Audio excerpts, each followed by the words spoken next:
Boa noite, meus irmãos.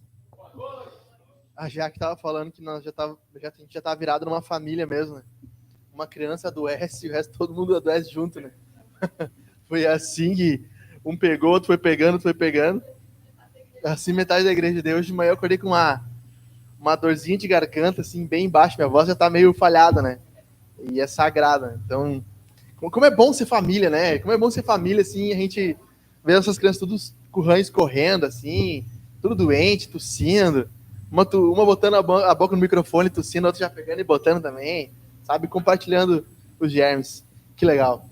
Aí, tá certo. Ficou desconfigurado, hein, mas não é legal. Claro que é, então, abra sua Bíblia aí no livro de Ezequiel, capítulo 37. Eu botei na mochila errada? Tá, então é nessa mochila aí. Pode botar aí. Então, abra sua Bíblia no livro de Ezequiel, capítulo 37.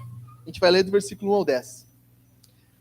Hoje, queria Deus que hoje fosse o culto da visão, né? Mas nós estamos meio caolho hoje, né?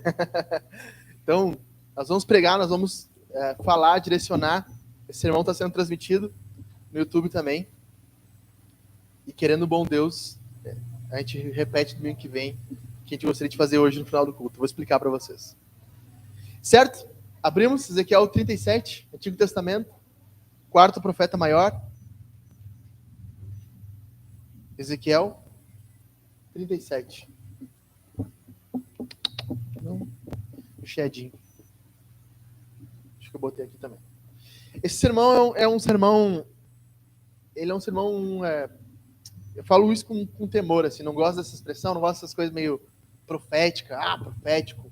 Mas ele é um sermão profético em vários aspectos, porque quando eu pensava o que eu ia falar, esse texto ele veio muito à minha cabeça, ele veio à minha cabeça em oração, inclusive, e eu vi vários paralelos entre o que Ezequiel estava vendo e o que nós vemos hoje. Então ele é profético no sentido de que nós temos um direcionamento, um discernimento. Eu esqueci minha água lá mesmo, mas tá, obrigado aqui. Então vou botar aqui. Um direcionamento do que Deus quer para nós. Basicamente, esse capítulo, Deus leva Ezequiel até o vale de ossos secos. E se nós olharmos para o nosso local onde nós estamos inseridos, nós estamos num vale também. Então, eu creio que espiritualmente falando, o que eu vou falar essa noite é exemplificamente ou igualmente o que acontece no nosso vale, nossos dias. E por isso que eu digo que ele é um sermão profético no sentido de que ele pega as realidades bíblicas e replica nos nossos dias. Então, Ezequiel, ele profetiza, o profeta Ezequiel, ele começa profetizando para um povo apóstata, um povo que abandonou a fé, um povo que está desesperadamente negando o seu Deus, negando o Deus de Israel, está deixando de lado o Deus que o salvou, o Deus que o retirou do Egito, o Deus que tirou ele da servidão. Depois de um longo tempo de que Deus tentando chamar através dos profetas o povo de volta à obediência, se você conhece um pouco mais a história bíblica, senão você vai conhecer agora, quando o reino de Israel se divide no século 9 antes de Jesus, o reino é dividido entre norte e sul. O reino do norte é um reino extremamente ímpio. Os judeus daquela metade norte, eles rapidamente, com Jeroboão liderando, eles começam a idolatrar outros deuses, começam a adorar Baal, Astarote, deuses assírios, e por cerca de 220 anos e 19 reis, Deus dá um fim àquela linhagem, quando o Império Assírio vem e toma a parte norte de Jerusalém e destrói completamente Jerusalém. Israel, perdão. A parte sul, então, ela tem picos de santidade, de zelo a Deus, de reconstrução, de reforma, de renovação. Alguns reis que reformam o povo, renovam o povo, mas volta e meia o povo volta a cair na idolatria novamente. E assim vai se indo até no tempo do profeta Ezequiel, no tempo do profeta Isaías, quando eles estão profetizando a iminente destruição Jeremias também, a iminente destruição do reino sul, ou seja, a parte de Judá e Jerusalém. O que acontece em 580 antes de Jesus, quando Nabucodonosor invade Jerusalém, destrói o templo e leva cativo várias pessoas, mais de 10 mil pessoas, mais de 500 mil são mortas, ele leva 10 mil pessoas cativas até a Babilônia, e ali onde nós começamos a ver o profeta Daniel está na Babilônia, ele é uma dessas pessoas que foram levadas até lá, mas nós estamos aqui com o profeta Ezequiel também, ele é levado cativo, ele é um sacerdote, ele é levado cativo à Babilônia, e ele começa a profetizar para o povo de Israel. Bom, alguns paralelos importantes que eu vejo entre o que Ezequiel via como nação e o que nós vemos como vale aqui, onde nós estamos inseridos. Primeiro de tudo, Ezequiel via que Israel estava espiritualmente falida. Ou seja, não havia, ou havia muito pouco, quase nenhum, remanescente. Pessoas que estivessem atentas ao que o Senhor queria que elas fizessem. Não havia mais temor, não havia mais adoração verdadeira. O povo estava corrompido, estava mesclando a religião judaica com a adoração aos falsos deuses. Então eles iam até o templo, ofereciam um sacrifício e saíam do templo e ofereciam um sacrifício a outros deuses. Era tudo pragmático, tudo acontecia ao mesmo tempo. O povo estava espiritualmente falido. Onde você olhava, você via que não havia vigor espiritual, não havia espiritualidade verdadeira. Havia muita religião, havia muita adoração a falsos deuses. Havia muita espiritualidade falsa. E quando nós olhamos o que Israel estava acontecendo, Ezequiel estava vendo, e quando nós olhamos o que o vale, onde nós estamos inseridos, tem, nós vemos um paralelo idêntico. Onde há, como saiu na notícia do A Hora aqueles dias que eu comentei, vocês viram lá, eu comentando, alguns curtiram meu comentário. Nunca se abriu tantos templos religiosos aqui no Vale do Taquari. Talvez nunca esteve tão abarrotado alguns centros de umbandas. Nunca esteve tão cheio algumas casas espíritas. Nunca esteve tão cheio também algumas falsas igrejas. Nunca esteve tão propício à adoração falsa, como nós vemos nos nossos dias. Uma pseudo-espiritualidade. Um cristianismo mesclado, aguado, diluído, heterodoxo, onde você não tem mais uma homogeneia, uma coisa pura, você tem uma heterogeneia. Está tudo diluído, separado. Você é um pouco cristão, você segue um pouco a Bíblia, mas você segue um pouco Umbanda, ou você segue conselhos de pessoas ímpias. Onde nós olhamos hoje, esse é o cenário que nós vemos. Eu não sei se você está comigo nisso aqui, você está ouvindo o que eu estou falando? Faz sentido para ti isso? Não faz sentido? Todos são, de alguma forma, religiosos, têm alguma religião, mas nós vemos que há uma falência na moralidade, na religião verdadeira, não há uma busca pelo Senhor conforme a Bíblia manda. E é isso que Ezequiel via, e é isso que nós vemos. Ezequiel via de longe também, se achegando cada vez mais próximo, a Babilônia sobre o Reino do Sul. Eu já falei para vocês num sermão de Neemias, e falo aqui de forma resumidamente. Babilônia não é só um império. Existem espíritos que agem por detrás de impérios. Existem demônios que agem por detrás de governadores. E a Bíblia vai dizer que a Babilônia, como cidade, ela acabou. Mas o espírito da Babilônia, ela continua existindo e transpassando épocas. Ou seja, o mesmo espírito da Babilônia, que agia por detrás de Nabucodonosor, o rei da Babilônia, em que a principal coisa que o espírito da Babilônia queria era, primeiro, fechamento de igrejas verdadeiras. Nabucodonosor destrói o templo, não quer mais que o Deus verdadeiro seja adorado. Segunda coisa que nós vemos, destruição de famílias. Os cativos, os homens são castrados. Eles não podem mais ser homens, eles não podem mais ter famílias.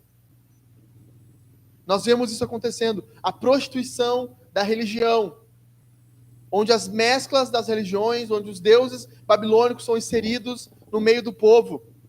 Não sei se você percebe, mas o espírito da Babilônia, ele continua atuando no nosso vale, da mesma forma que ele estava vindo sobre Jerusalém, ele continua vindo sobre nós aqui. E nós vemos cada vez mais uma diminuição, uma aberração da verdadeira masculinidade. Onde ser homem, se tornar homem, é algo visto com maus olhos. Nós vemos que é celebrado a destruição da família, a castração dos homens. Nós vemos que é celebrado, há um espírito que celebra a morte de crianças no útero. Há um espírito que celebra isso. Há um espírito que se opõe à construção de novas igrejas. Há um espírito que se opõe. Há uma oposição, meus irmãos. Isso aqui é seríssimo. Há uma oposição espiritual à obra de Jesus nessa cidade. Há uma oposição espiritual. Porque não parece que há uma barreira para nós vencermos uma oposição verdadeira ao Evangelho. Parece que há uma barreira. Parece que quando nós começamos a pregar, nós começamos a ganhar fôlego, vem um outro golpe e nós murchamos. Parece que quando as coisas estão começando a avançar, parece que elas voltam a se retrair. E isso não é só um ciclo normal da vida, isso é um ciclo demoníaco, é um ciclo espiritual, que precisa ser quebrado espiritualmente. Porque o espírito da Babilônia se opõe ao que nós estamos fazendo aqui como igreja. Óbvio que se opõe. O espírito da Babilônia se opõe a que os homens liderem as suas casas. O espírito da Babilônia se opõe para que as mulheres sejam mulheres. O espírito da Babilônia se opõe a que igrejas cresçam e frutifiquem de uma forma que nós não explicamos. Se você falar para uma pessoa no Rio de Janeiro, no Paraná, São Paulo, que você começou uma igreja hoje, daqui a 2, 3 meses, daqui a 6 meses, essa igreja tem 100 pessoas, 200 pessoas. Sabe, há uma facilidade de entrar nesse mundo espiritual de uma forma que não tem no sul. Parece que quando você mais bate no solo, mais difícil fica a plantação, mais difícil fica de as coisas crescerem. E cada crescimento é um sacrifício. Cada crescimento é uma pequena vitória das mãos do diabo sobre o nosso vale. Então o espírito da Babilônia estava subjugando a nação de Israel, e o mesmo espírito da Babilônia atua nos nossos dias aqui. Atua se opondo a nós. Nós vemos em Ezequiel dá um panorama de como os sacerdotes daquela época. E Ezequiel diz o seguinte, que os sacerdotes eles não têm interesse nas ovelhas, as machucadas eles não querem curar, as que fugiram eles não querem buscar, eles querem simplesmente se engordar com a gordura das ovelhas. Não há um desejo real por cuidado, por crescimento espiritual daqueles que estão dentro do aprisco. Pelo contrário, há um desejo de consumir a gordura deles. E a gordura aqui, no Antigo Testamento, da ideia de riqueza, de se encher de bens. E não é o que nós vemos também nos nossos dias, onde as igrejas crescem, a liderança se torna extremamente abastada, rica, os pastores se tornam ricos, e não há um interesse genuíno pelas pessoas, porque se eu confrontar o pecado daquele irmão que dá o dízimo alto, ele vai embora. E eu não posso perder aquele dinheiro ali, porque aquele dinheiro ali me sustém. Os pastores estão corrompidos, e Ezequiel está vendo isso. Os pastores estão perdidos, eles não têm interesse mais no crescimento espiritual. O cenário é desesperador. O cenário é um cenário de caos. É um cenário que eu e você não conseguimos olhar até que nós tenhamos a mesma visão que Ezequiel teve. Porque essa é a visão que Deus quis mostrar para Ezequiel. Além do caos, além do que nós vemos na nossa cidade, além do que nós vemos nas ruas, além do que nós vemos da espiritualidade, além do que nós vemos do trabalho, como está o estado real do nosso vale? Como está o estado real da nossa nação, do nosso povo, das nossas pessoas? É isso que nós vemos em Ezequiel. Então, Ezequiel 37, do 1 até o 10, eu quero ler com vocês. Vou ler rapidinho aqui e nós vamos destrinchar parte por parte aqui. Então, Ezequiel 37, versículo 1. Veio sobre mim a mão do Senhor, e ele me levou pelo Espírito do Senhor e me deixou no meio de um vale que estava cheio de ossos. Ele me fez andar ao redor deles, e eu pude ver que eram muito numerosos na superfície do vale, e estavam sequíssimos. Então me perguntou, filho do homem, será que estes ossos podem reviver? Eu respondi, Senhor, tu sabes. Então ele me disse, profetize para estes ossos e diga-lhes, ossos secos, ouçam a palavra do Senhor. Assim diz o Senhor Deus a estes ossos, Eis que farei entrar em vocês o Espírito e vocês verão. Porém tendões sobre vocês, farei crescer carne sobre vocês e os cobrirei de peles. Porém em vocês o meu Espírito e vocês verão. Então vocês saberão que eu sou o Senhor. Então eu profetizei como havia me ordenado. Enquanto eu profetizava, houve um ruído, um barulho de ossos que se batiam contra os ossos e se juntavam, cada osso ao seu osso. Olhei e eis que apareceram tendões sobre os ossos, cresceram carnes e eles se cobriram de pele, mas não havia neles o Espírito. Então ele me disse: profetize ao Espírito. Profetize, filho do homem, diga ao Espírito: assim diz o Senhor Deus: venha aos quatro ventos, ó Espírito, e sopre sobre esses mortos, para que vivam. Profetizei, como ele havia me ordenado, e o Espírito entrou neles, e eles viveram e se puseram em pé, formaram um exército, um enorme exército. A profecia continua e Deus fala para Ezequiel: Ezequiel, este é Israel, esse é o estado da nação, esse é o estado que as pessoas estão. Primeiro de tudo, versículo 1, meus irmãos. O que Deus fez com Ezequiel? O que Deus fez com Ezequiel? Primeiro de tudo, Deus fez com que Ezequiel visse algo que ele não estava vendo. Andasse entre um local onde ele não estava andando e percebesse uma coisa que ele não tinha percebido. São 3 coisas aqui. 3 coisas que eu quero que você observe. Primeiro, Deus levou Ezequiel para que ele visse os ossos. Veio sobre mim a mão do Senhor e ele me levou pelo Espírito do Senhor e me deixou no meio de um vale que estava cheio de ossos. Deus fez com que Ezequiel tivesse a visão de como era a coisa real. Deixa eu dizer uma coisa para você, meu irmão, minha irmã. Este é o estado espiritual de todo aquele que está fora de Jesus. Ele está morto espiritualmente. Ele está virado em ossos secos, é o que a Bíblia diz. Homens e mulheres, e crianças, e jovens e adultos, sem Jesus, não importa onde eles estão mortos espiritualmente.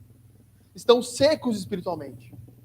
Toda vez que nós caminhamos pela rua, e nós andamos dentre as pessoas, e nós vemos pessoas andando, nós vemos ossos secos caminhando. Pessoas mortas espiritualmente caminhando. Essa é uma visão que nós não temos do mundo. E se Deus nos abrisse os olhos espirituais, eu creio que nessa noite nós choraríamos agonizados vendo quantos ossos secos estão ao nosso redor e nós não percebemos. E por isso Deus pegou Ezequiel pela mão e o levou até o vale para ver o estado espiritual de Israel. Para ver o estado espiritual que as pessoas estavam. Não há sinal de vida, nós não precisamos nos enganar, não é porque igrejas estão cheias de pessoas vivas. Nas melhores igrejas que nós temos, há pessoas mortas. Nas melhores empregos, nos melhores locais de trabalho, nos melhores shoppings que nós temos, há pessoas mortas espiritualmente. Talvez nós estejamos mortos espiritualmente. Talvez nós estejamos perdidos espiritualmente. Não há uma chance de vida, sabe? Não há uma esperança que a gente diga assim, não, mas aquela pessoa, como se a gente pudesse dizer assim, não, aquela pessoa boa, aquela pessoa, ela faz bem para os outros, eu tenho certeza que ela vai ser salva. Não tem ninguém, não há um justo, não há um sequer, todos se corromperam, todos se perderam, e onde nós olhamos hoje, nós só vemos ossos secos. E se você não vê ossos secos, você precisa ser levado para o vale onde o Senhor levou Ezequiel. O resultado do espírito da Babilônia é esse. Promete igualdade, entrega a morte. Promete liberdade religiosa, entrega a morte. Promete fortunas, entrega a morte. Esse é o que o espírito da Babilônia faz quando ele consegue se infiltrar e entrar em um local e ele está lutando cada vez mais para dominar aqui. Primeira coisa, ele viu os ossos. Segunda coisa, ele andou entre os ossos. Não basta nós vermos os ossos secos. Não basta nós vermos uma situação de morte. Deus queria que Ezequiel andasse entre os mortos. Que ele tivesse contato, que ele visse, que ele caminhasse entre os mortos. Nós não conseguiremos ter uma afeição real pelo estado do nosso vale se nós não andarmos entre os mortos. Eu falo isso com temor para vocês, no meio da pandemia, no meio do Covid. Nós morávamos num outro apartamento. Nós chegamos pós-culto. A igreja acho que recém tinha começado, se não me engano. Uma das pessoas que estava morando nos apartamentos de cima desceu as escadas. Ela e o namorado, ofegante. Era uma menina obesa, acima do peso. E ela desceu ofegante. E quando ela desceu, ele falou assim, eu acho que ela tá com Covid. E no Covid tava todo mundo com medo, né? Então a gente ficou meio assim, já vamos ficar distante aqui dela, né? E Deus falou pra mim assim, do íntimo do meu coração, ora por essa pessoa. Ora por essa pessoa. Nós recém havíamos saído daquele culto. Ela passou por mim, eu não orei por ela. Eu não abri minha boca para falar com ela. Porque eu não tinha a visão do real estado que ela estava espiritualmente. Primeiro dia, segundo dia, não vimos ele. No terceiro dia, vimos o namorado subindo o prédio.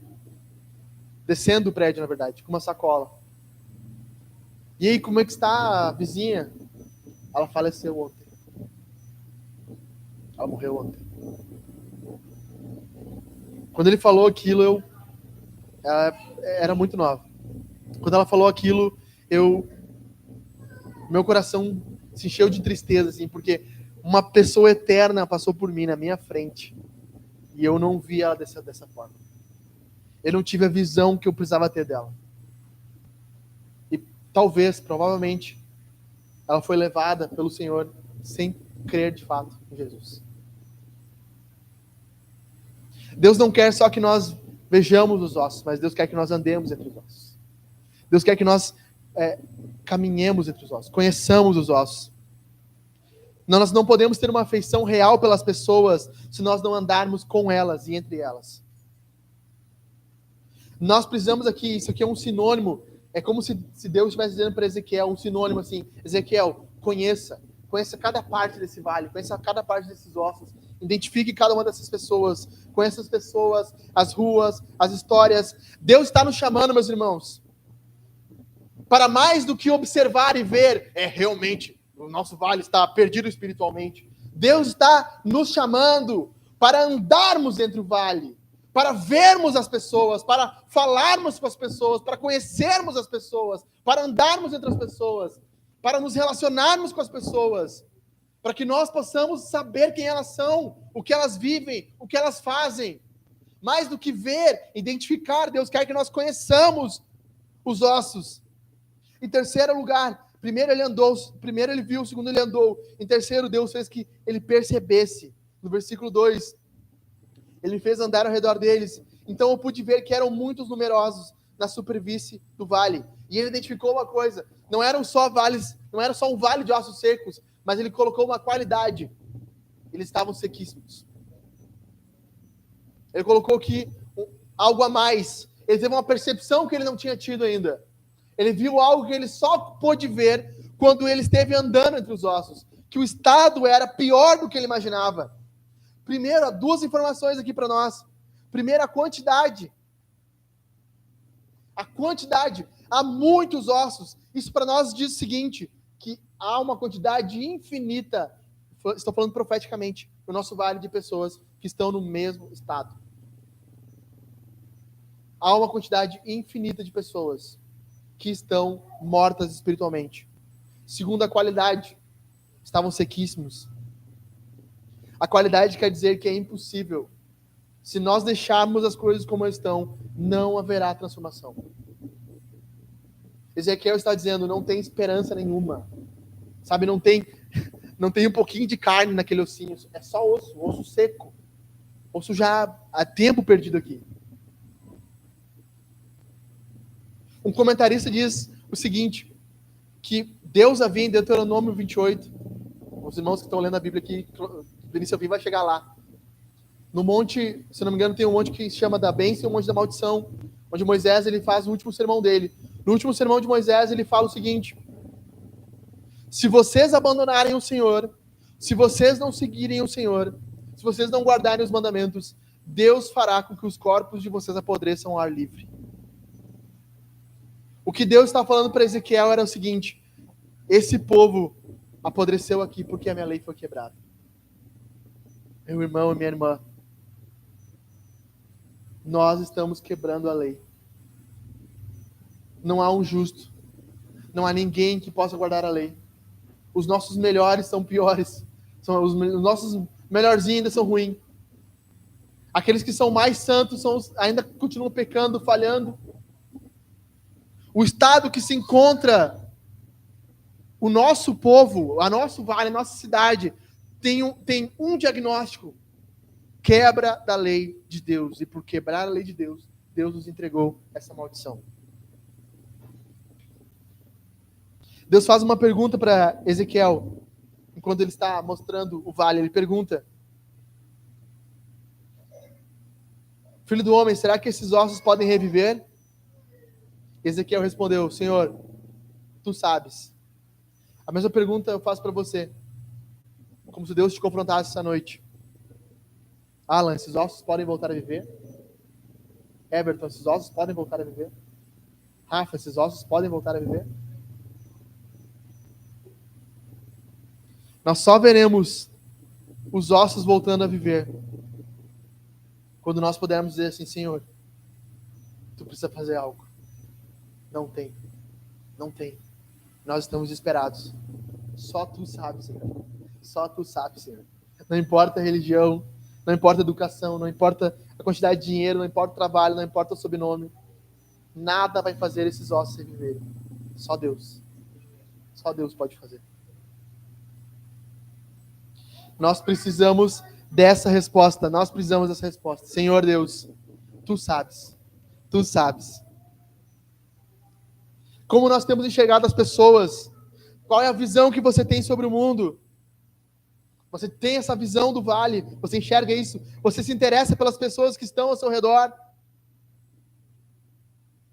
Sabe, Deus colocou não um Ezequiel aqui. Deus colocou você aqui. Deus colocou eu aqui. Deus colocou nós no meio do vale do Taquari, do vale de ossos secos, para que nós tivéssemos essa visão. Isso mexe o teu coração, isso te impacta, isso te faz sentir algo essa noite. Se não faz, eu tenho certeza que você é um osso seco. Se você não se preocupa com isso, você é um osso seco e isso é preocupante. Isso quer dizer que você vai para o inferno. Isso quer dizer que você está condenado, espiritualmente morto. Então Deus, ele mostra para Ezequiel. Primeiro Deus fez com Ezequiel, agora como Deus usa Ezequiel.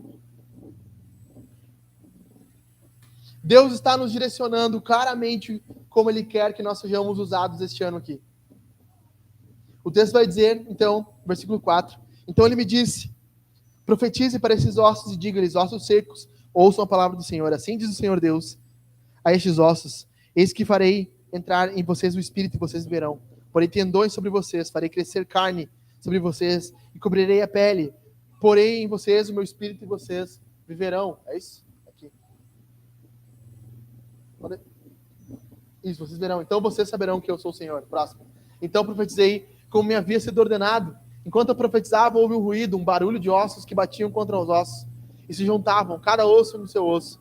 Olhei e eis que apareceram tendões sobre os ossos, cresceram as carnes e se cobriram de pele, mas não havia neles espírito. Ou seja, a palavra espírito aqui é respiração, fôlego. Então ele me disse: profetize ao espírito.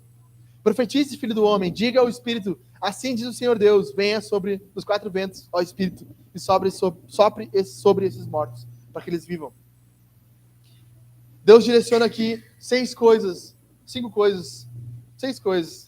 a sexta não foi, para Ezequiel, nesse curto período aqui. O que Deus está nos direcionando sobre como Ele quer nos usar em 2024. Primeiro de tudo, Deus quer que eu e você estejamos atentos à voz dEle. Por isso que no versículo 4 diz: Ele me disse. Deus diz algo. Deus está falando algo. Você está ouvindo? Deus está falando com você. Você está ouvindo? Há 2 formas de nós ouvirmos a voz de Deus. Uma forma nós podemos ouvir com certeza, com convicção. E essa forma é a leitura da palavra de Deus. Quando você leu a palavra de Deus por último? Qual é o seu relacionamento com a palavra de Deus? Você ouve a voz de Deus através da palavra. Segunda forma de você ouvir a voz de Deus, e às vezes ela não é tão clara, por isso que nós precisamos da palavra para discernir, É Deus falando pessoalmente com você. Deus te direcionando pessoalmente, te dizendo pessoalmente o que fazer. Quando foi a última vez que você ouviu a voz de Deus, como eu ouvi naquele dia? Ore por ela. Não fiz. Deveria ter feito. Qual foi a última vez que Deus disse para ti? Faça isso. Fale com Ele. Viva desse jeito. Abandone tal pecado. Mude tal conduta. Deixe tal amizade. Qual foi a última vez que você ouviu isso? E você negligenciou a voz de Deus? Deus quer, em primeiro lugar, nesse ano de 2024, que nós estejamos atentos à voz de Deus e sejamos direcionados por ela. Seja o que ela disser. Segunda forma que Deus quer que nós sejamos usados em 2024, profetizando. E aqui não é, eu profetizo sobre esse... Nada disso, isso aí é outra coisa. É cannabis, maconha. Isso é outra coisa. Nós não temos poder nenhum de declarar nada, de empoderar nada. Isso não existe. Isso é besteira. Deus quer que nós venhamos a profetizar no sentido de uma pregação profética, confrontadora, desafiadora. O profeta se colocava de pé e desafiava o povo. Confrontava os pecados, chamava as pessoas ao arrependimento, à volta na Escritura. Era isso que os profetas falavam. Se você ler Deuteronômio, principalmente Deuteronômio, você vai ver a lei de Deus sendo explanada. Se você ler os profetas, você vai ver como os profetas estão continuamente citando a lei de Deus. Eles estão citando, voltem, voltem, voltem. Isaías chega a dizer, a lei e os profetas, a lei e os profetas, pedindo para que voltassem a ouvir a lei e voltassem a ouvir os profetas. Deus está nos chamando para que nós venhamos a ter uma voz profética nesse ano, de confronto, de chamada à palavra de Deus, de volta à sanidade mental, a dizer, ei, cara, tá errado, espiritualmente falando, tu tá perdido, biblicamente você está errando, você está vivendo errado, você está se perdendo. Mude esse pensamento, abandone essa prática, transforme a sua vida, senão você vai apodrecer com os ossos secos. Terceira coisa, Deus quer que nós confiemos na sua palavra. No versículo 4. Deus quer que nós olhemos para a palavra de Deus como resposta. Não é coaching, não é pregação positivista, não é pregação de bênçãos, não é evangelho água com açúcar. Não, é a palavra de Deus, é a palavra de Deus sendo aberta, a palavra de Deus sendo exposta, a palavra de Deus sendo pregada, domingo após domingo, pequeno grupo após pequeno grupo, na sua casa, diariamente, você abrindo a palavra de Deus, lendo a palavra de Deus, vivendo na palavra de Deus, sendo confrontado na palavra de Deus. Essa é a forma que Deus quer transformar nosso vale. Isso vai começar com nós, vai começar em nós, para depois ir para os outros. Quarta coisa, Deus quer que nós aguardemos pelo Espírito Santo. Versículos 5 e 9, como eu falei aqui para vocês, nós vemos que a palavra Espírito, ela pode ser traduzida como vento, e pode ser também traduzida como Espírito de Deus. Isso aqui depende do contexto, depende do tradutor. Isso é uma loucura de traduzir. Os caras que traduzem a Bíblia, eles têm que ter muito conhecimento do que o texto quer dizer, de como é o contexto da palavra. Mas no final do versículo 9, profetize ao Espírito, profetize, filho do homem, diga ao Espírito, assim diz o Senhor Deus. Aqui o que Ezequiel está profetizando é ao Espírito Santo, é uma chamada à obra do Espírito Santo.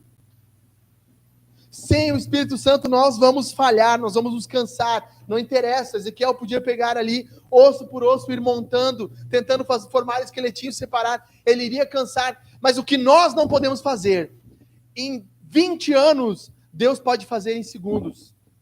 O que nós não podemos fazer nas nossas casas, na nossa igreja, na nossa cidade, em 1000 anos, Deus faz em poucos segundos. Sabe, se nós confiarmos, clamarmos, pedirmos, o Espírito vem sobre nós, vem sobre a nossa igreja, sobre a nossa cidade, sobre a nossa família, vem Espírito. Faça o que ninguém pode fazer, faça uma obra que nós não podemos fazer. Deus pode espiritualmente trazer um avivamento. Você sabe o que é um avivamento? É quando os ossos secos voltam a ter vida. Isso é um avivamento. só tem um avivamento quando já tem morte.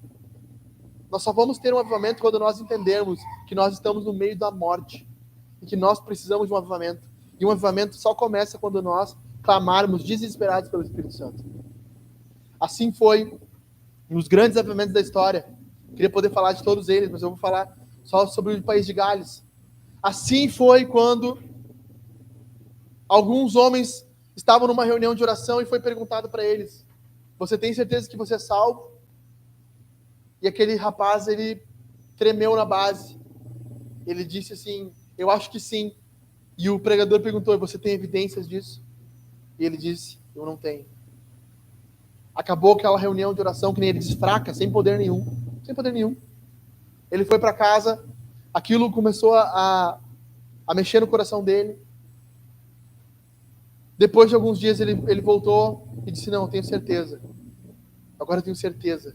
Agora eu sei, Deus veio até mim, o Espírito Santo veio até mim, e eles começaram a ver que Deus tinha feito uma obra na vida daquele rapaz. A igreja começou a orar e de repente milhares de pessoas se reuniam, se juntavam, e os cultos abarrotados. Eu contei para vocês aqui uma vez, mas falo de novo.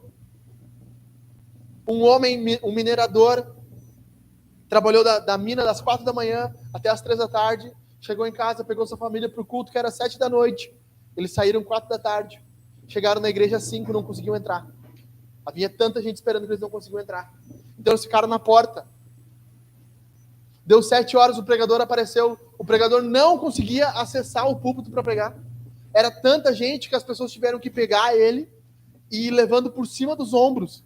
Que não tinha, a igreja estava lotada de uma forma que não entrava mais ninguém. Não sei mais ninguém. Então aquele pregador chegou no púlpito.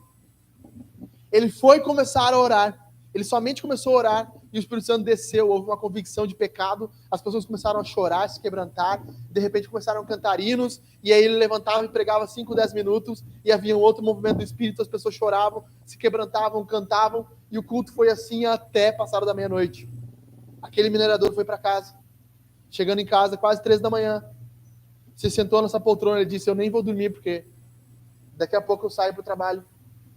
Ele ficou na poltrona, a esposa dele levou os filhos para a cama. Ele desperta, 5 da manhã, trabalha. Ele chega em casa quase sem dormir. Um pouco ele dormiu naquela hora, ele fala para a esposa dele: vamos para o culto novamente. Ele chega no culto, a mesma coisa. Não há como entrar. Isso foi acontecendo em várias e várias igrejas. No país de Gales, foi se incendiando. Vocês viram um ano retrasado em Wellsbury, se não me engano, nos Estados Unidos. Pessoas, o culto já estavam 15 ou 20 dias sem parar, não terminava, o culto não acabava mais, as pessoas cantando, louvando, Deus salvando pessoas.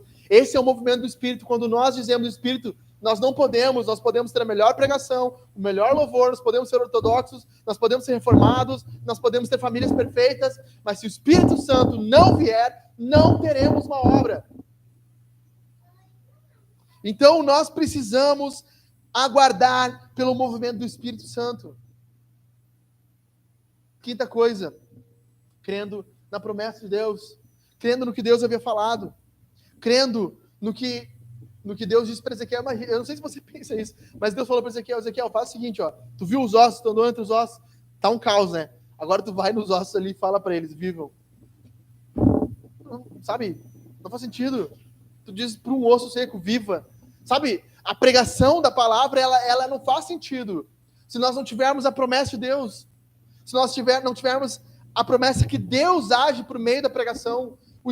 Como diz Jesus: as minhas palavras são espírito e são vida. Eu sou o caminho, a verdade e a vida. Se nós olharmos a promessa de Deus, nós olharmos para quem Deus prometeu que Ele é, se nós olharmos para Jesus dizendo assim, ó: sobre esta rocha edificarei a minha igreja, e não prevalecerá as portas do inferno contra ela.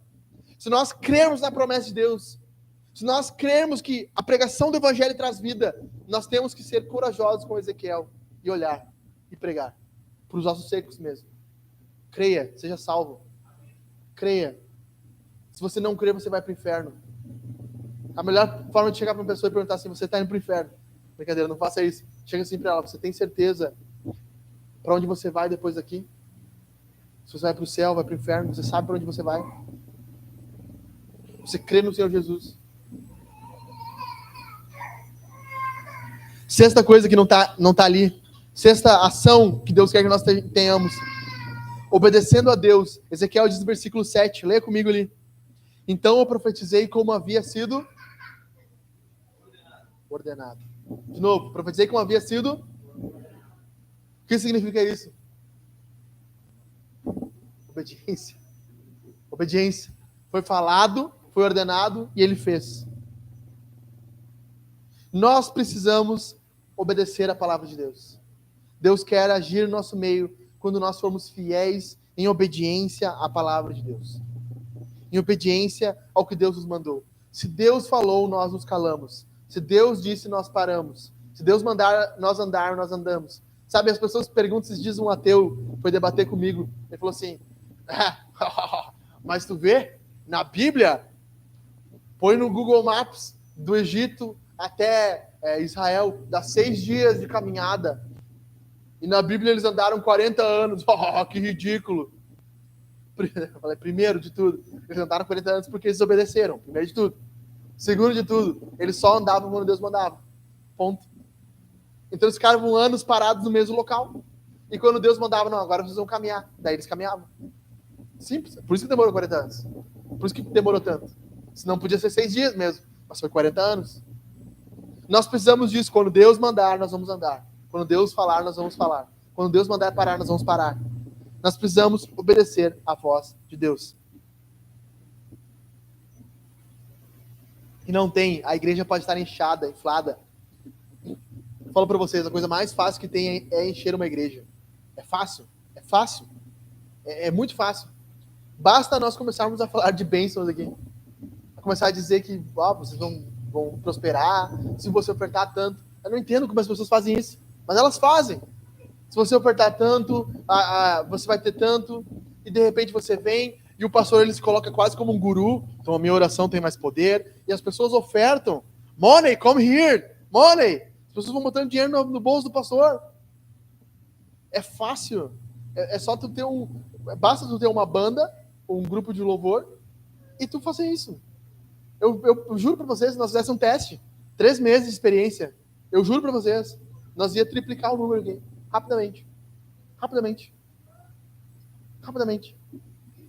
Mas não adianta uma igreja cheia de pessoas desobedientes. Não adianta. Cheia de ossos secos. Não adianta. 6 hábitos, 6 ações que Deus quer. Então, qual é o resultado final? Quando eu falo final, você já sabe, né? Então, tá no final, né?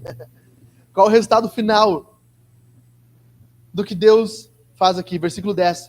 Profetizei como ele havia me ordenado.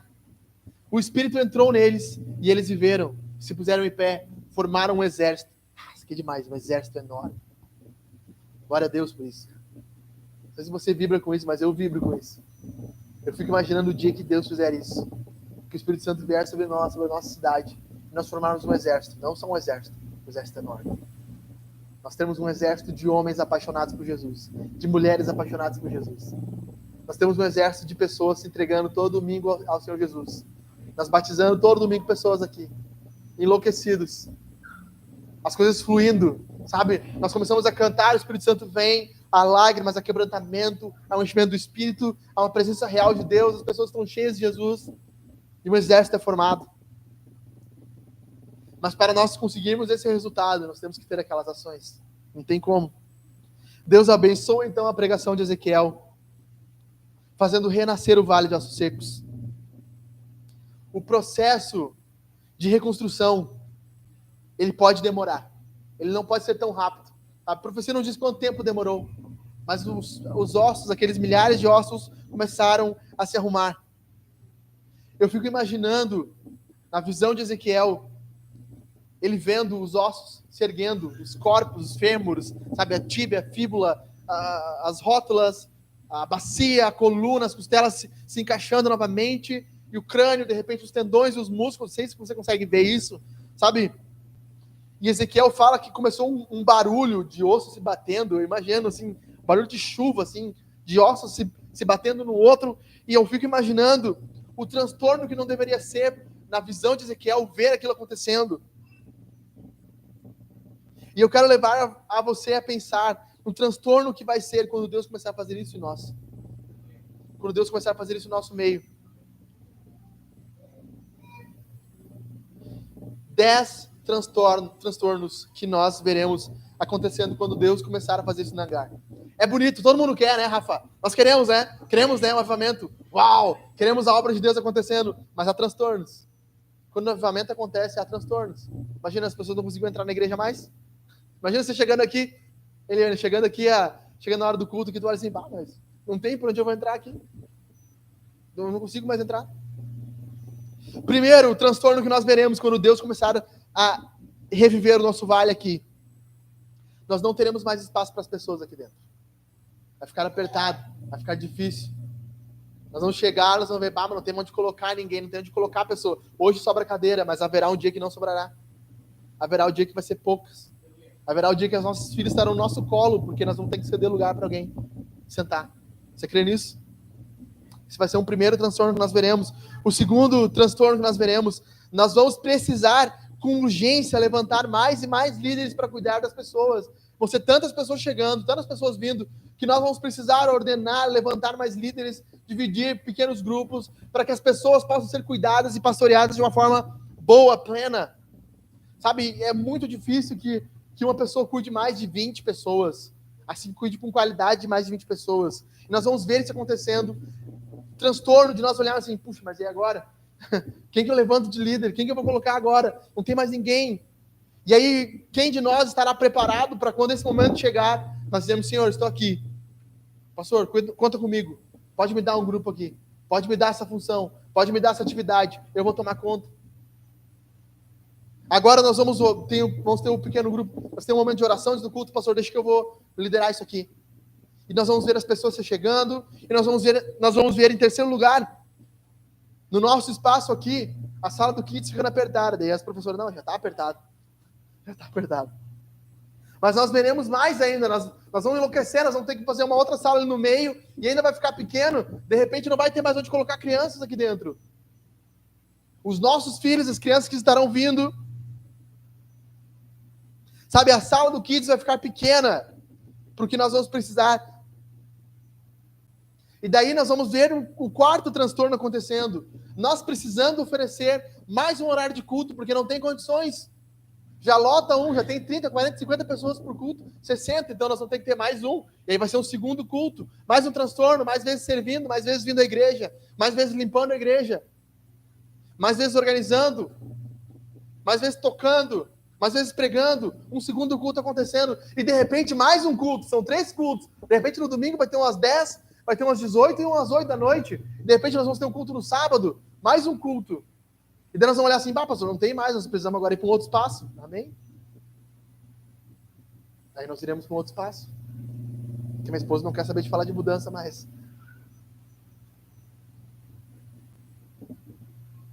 Então nós teremos a quinta demanda.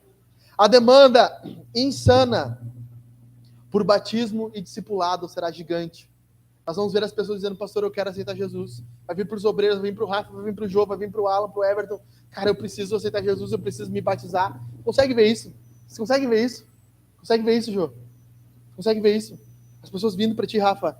Rafa, por favor, eu preciso me batizar hoje. Tem que ser hoje. Tem que ser agora. E nós vamos estar enchendo ali o nosso tanque do batismo ali e batizando pessoa, e quando batiza, já batiza outra. E de repente as pessoas vão estar assim, pastor, mas agora o que eu faço? Eu me converti, como é que eu aprendo mais sobre Jesus? E nós vamos ter que estar discipulando, ensinando essas pessoas. Cara, vem comigo, eu vou te ensinar, vem na minha casa, janta, eu vou ler a Bíblia contigo, eu vou te falar sobre Jesus.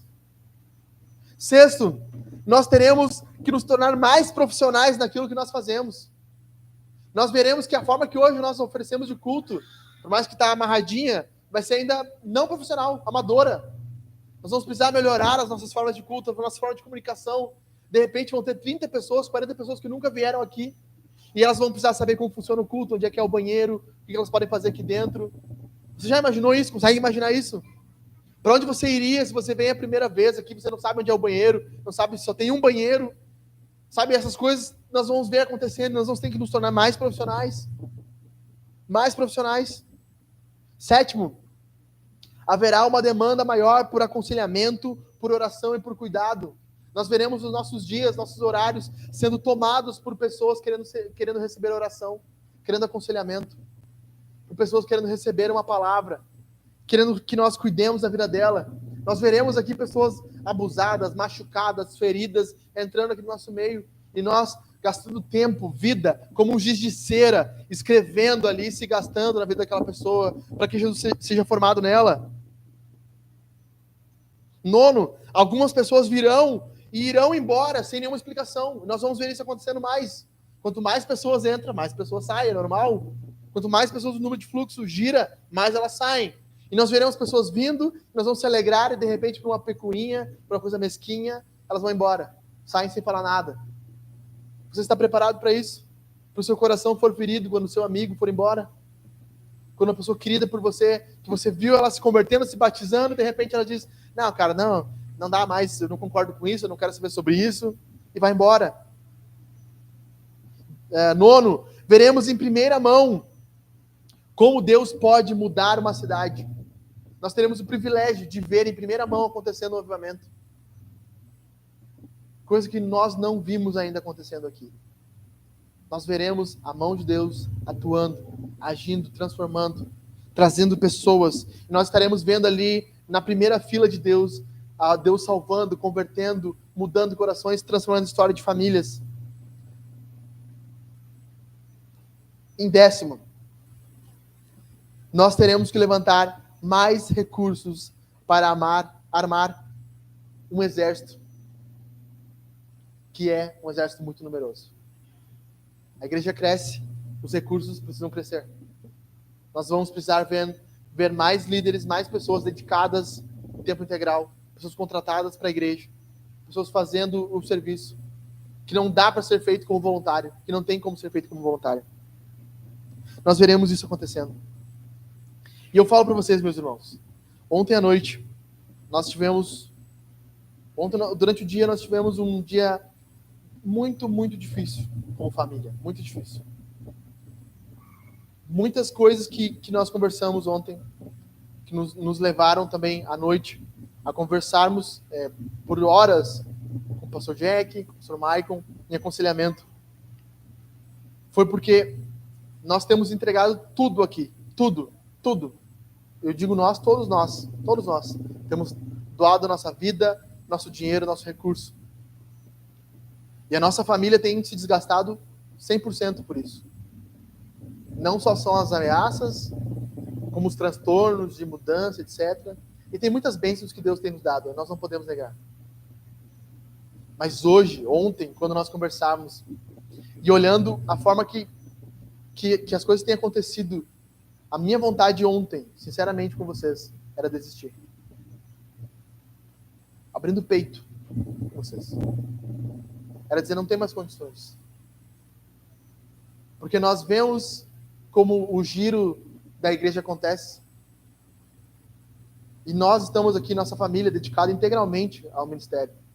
Nós vivemos integralmente no ministério.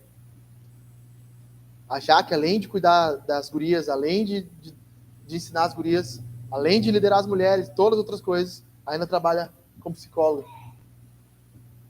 E nós vemos uma pressão cada vez maior por recursos. Cada vez maior por recursos. E se hoje nós abrimos aqui a minha conta com vocês vão ver que eu não tenho nada. Aguardando, estou que nem aquele filme, Espera de um Milagre. E não falo isso para constranger ninguém, de forma nenhuma.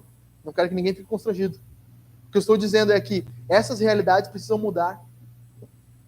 Quando eu ensinei Neemias aqui para vocês, no final de Neemias, quando Neemias volta para o reinado dos Medo-Persas, e ele volta para Jerusalém depois de 10 meses, ele chega lá e pergunta, onde é que estão os sacerdotes?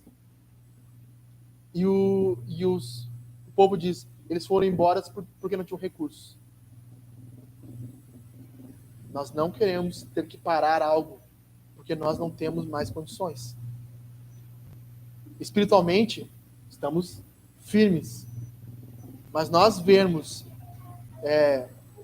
os recursos acabando e a igreja minguando para conseguir se manter, não é possível mais. Isso precisa mudar. Mas eu não digo por nós, porque assim como eu falei ontem para o Jack, falei para o João hoje, Todos nós aqui estamos nos doando o suficiente. Às vezes mais do que nós podemos, inclusive. Ofertando com força, todos nós.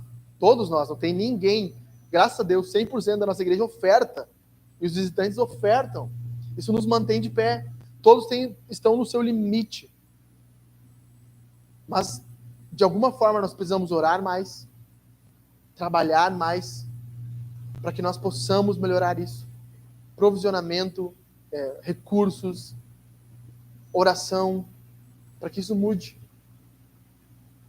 Porque se nós vamos ver um exército aqui aparecendo, nós vamos precisar ter capitães aqui.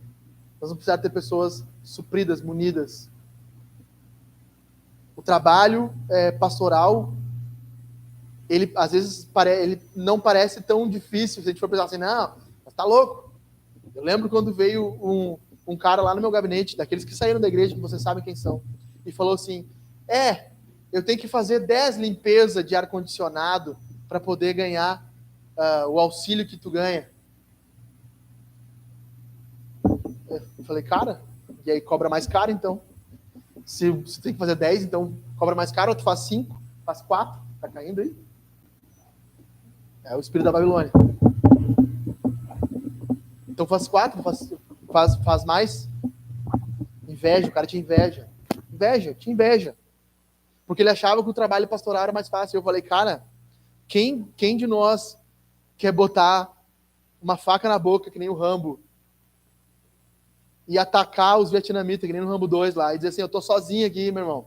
Eu contra Satanás. Uma coisa é tu lutar contra as dificuldades normais da vida. Outra coisa é tu ter o diabo atacando a tua casa, querendo te destruir continuamente. Quem em sanidade diz assim, eu não sei por qual dinheiro, alguém diz assim, não, tu pode viver uma vida normal, ou tu quer ser um pastor e lutar contra o fogo do inferno. Que é o presente misterioso, ou os dois. Tu quer ser um pastor ou um presente misterioso? Não, quero ser o presente misterioso mesmo. Sabe, meus irmãos, é uma dificuldade. E aí, quando eu falei para aquelas pessoas, ano passado, falei, meus irmãos, estamos apertados financeiramente, está sendo difícil, precisamos nos arrumar, precisamos achar um jeito de aumentar os recursos. Nenhuma família de vocês vive com que a igreja está hoje nos provisionando. O que eles fizeram? Pegaram isso e disseram, o pastor só quer dinheiro. Não foi isso que falaram para ti, Rafa? Não foi isso que vieram dizer para ti? Não, o Alexandre só está interessado em dinheiro. Pessoas maldosas. Pessoas maldosas. Nós não podemos ter pessoas assim no nosso meio. Não podemos. Pessoas que acham, mas esse dinheiro aqui, o meu dízimo, a minha oferta, vai para o pastor. Negativo. Teu dinheiro, teu dízimo e tua oferta vão para Deus. Filipenses diz isso. Que as nossas ofertas sobem como aroma agradável a Deus. Sobem como aroma agradável a Deus. E a igreja precisa desse recurso. Não só para manter um homem de Deus podendo se dedicar integralmente a isso, como para poder crescer, para poder fazer mais coisas. Então eu brinquei semana passada, eu vejo o Joe e a Gabi cada vez mais tristes, mais abatidos, quando eles olham a situação do caixa. E não é porque tem entrado menos, tem entrado às vezes mais do que tinha antes, mas é que ainda assim não é o suficiente para manter os recursos. Ainda assim não é o suficiente. Então, é difícil expor isso para vocês? É difícil. É difícil expor isso para vocês. Ontem, quando eu falei com o Jack, ele falou que ele me confrontou por isso. Por que tu não fala isso para a igreja? Eu falei, porque quando eu falei, as pessoas usaram para o mal. Daí ele disse, o que as pessoas fizeram foi mal. O que tu fez não foi ruim. Eu falei, é verdade. Somos uma família, eu falei pro Everton, né? Somos uma família. Não tem segredo entre nós. Nós estamos ficando doentes junto. Não tem segredo entre nós. Não tem. E a igreja primitiva era assim. E eu lembro quando eu olhei na cara de um desses caras que saiu falando mal de mim, eu falei, tudo que eu queria é que nós fôssemos como a igreja primitiva. Que eles podiam confessar as dificuldades uns para os outros. Podiam falar os problemas uns para os outros. Que tudo era de todos em comum. Mas vocês são egoístas. Tudo bem, cara. Leva o que é teu, não tem problema nenhum. A igreja não vai parar porque tu vai sair daqui. E não parou. Continuou. Tudo isso para dizer que a igreja vai continuar, meus irmãos. Amém? Para dizer que eu continuo aqui. Para dizer que nós vamos ver o reino avançando. Tudo isso ocorre por meio da igreja. Nada. Tudo que Deus faz no mundo, Deus faz por meio da igreja. Deus salvou uma igreja para transformar o mundo. E nós estamos aqui para ver isso acontecendo. Não se enganem. Não se enganem. Não há outro método. Não há outro meio. Somente a igreja. O espírito da Babilônia não vai triunfar. Nós vamos triunfar. Jesus vai triunfar. As portas do inferno não prevalecerão contra a igreja. Nós seremos tentados, chutados, abatidos, mas nós triunfaremos. O Senhor fará. E nós vamos aqui de forma simbólica, não hoje por causa das doenças, mas semana que vem, querendo bom Deus, nós vamos levantar pessoas para liderar essa igreja também. O Alan e a Sam, que vão ser levantados a diáconos aqui. O Jô, que está sendo levantado a obreiro, que vai ser ordenado pastor aqui na igreja. Nós estamos levantando capitães aqui para avançar. A igreja avança, meus irmãos. A igreja avança. Nós vamos avançar. Vamos ficar de pé. A ordenação fica para a semana que vem, para nós termos as famílias aqui, tá tudo certinho, não tem problema. Mas hoje, meus irmãos, feche teus olhos. Nós estamos encerrando nosso culto, nós vamos cear. Nós vamos cantar de novo. Nós podíamos cantar aqui a música Estamos de Pé, né? Acho que faz sentido. Estamos de pé. Nós vamos cantar essa música, fique de pé. Porque já está de pé, nós estamos de pé. Nós vamos cear. Se você veio preparado com oferta, se você quiser ofertar, vai ser uma bênção na nossa vida. Certo? Feche seus olhos, vamos orar. Senhor, muito obrigado pelo que nós ouvimos hoje aqui. Palavra confrontadora, direcionadora do que o Senhor quer que nós façamos neste ano de 2024, Deus.